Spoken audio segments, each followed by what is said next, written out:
Hello, beautiful people. This is Josephina Bashout coming to you today live with my second video. If you didn't see my first video, I highly recommend that you go to my wall and you check it out.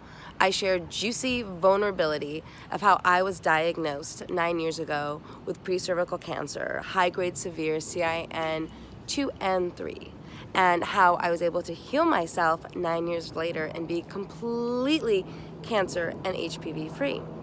Now, what I wanted to talk about today in particular with this video is how I felt like my life, my womanhood, my ability to create was almost completely taken away from me through this diagnosis, and how impactful that life-changing experience was for me to radically transform my entire existence and my way of being.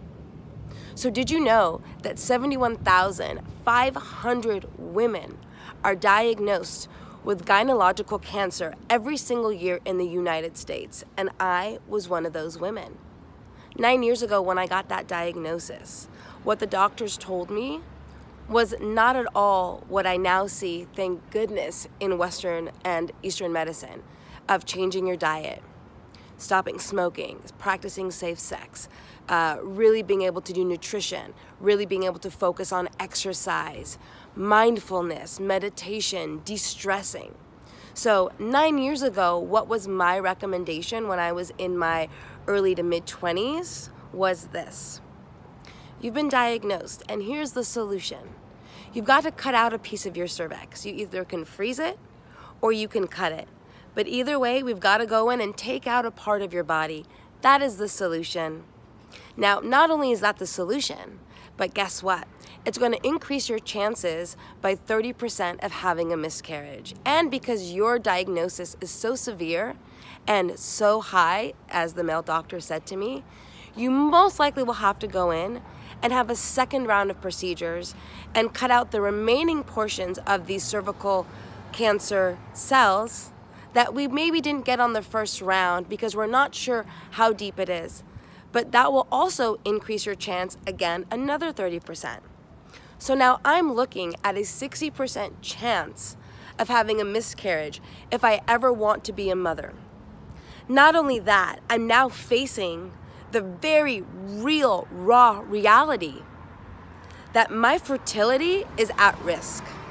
That all the things that make me a woman, my sexual organs, my feminine organs, my ability to create life on this planet, was now also at risk of being taken away.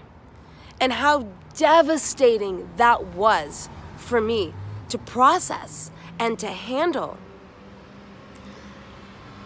You could only imagine what that was like. And if you're a woman out there who's gone through this diagnosis, who has worked through this, who maybe went and did the cryotherapy and froze it away or burned it away or had a part of your cervix cut out. I've seen in my own lineage my sisters struggling. I've seen through friends struggling. I've seen so many women that have gone through so many trials and tribulations to get pregnant in today's society. And something so deep within me and within my own consciousness knew that that was not the avenue that I wanted to take. And so I did not accept that diagnosis as truth. I did not accept their modalities as the only way. I refused to allow Western medicine and the male doctors to tell me that the only way I could heal myself and be cancer-free was through taking out a huge chunk of my body that made me a woman. And so I found an alternative way of healing myself. And it was a journey, a 2-year journey. And I will get into that more and more in the videos that I share. But what I want to share specifically is the realization that I had from choosing a different way, that I woke up to so profoundly, was the disassociation I had with my own body.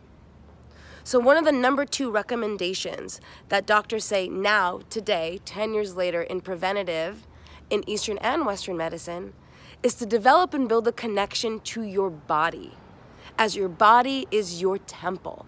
To know your body, to know when something is off. And I did not know that something was off. I was so disassociated and disconnected from my body.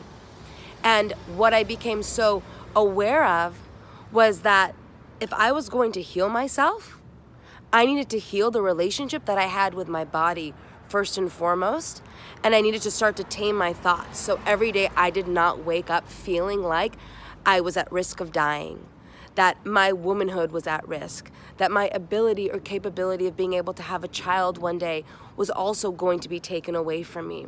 And so I was having to strengthen my relationship to faith along with my body. Now, I'm going to share a bit more about what that journey was like in the next video. So stay tuned for next video, which will be tomorrow, as I'll go deeper into the practices. But if you're going through this right now, if you're dealing with or struggling with a connection to your body, whether or not you're dealing with pre-cervical cancer, any type of gynecological issues, even shame, sexual abuse, trauma, all of these are physical manifestations in the body that cause us to be disassociated with the body itself. We create an escapism and we leave the body, and the body then becomes numb. And we are now no longer in a deep union with the body. So if you're moving through this, what I would recommend, one of the very first steps, is to find a way and to find a practice to really connect to your body again. Whether it's through breath work, whether it's through meditation, whether it's through dance or movement or yoga, find a way to get back into your body so you can start to attune to the wisdom that exists inside. Thank you so much for watching this video. And if you feel inspired, share it with your sisters, share it with your mother, share it with your partners, share it with your community. And tomorrow I'm going to go deeper into ways and the avenues of which my healing journey progressed. So thank you guys for watching, and I'll talk to you tomorrow. Bye.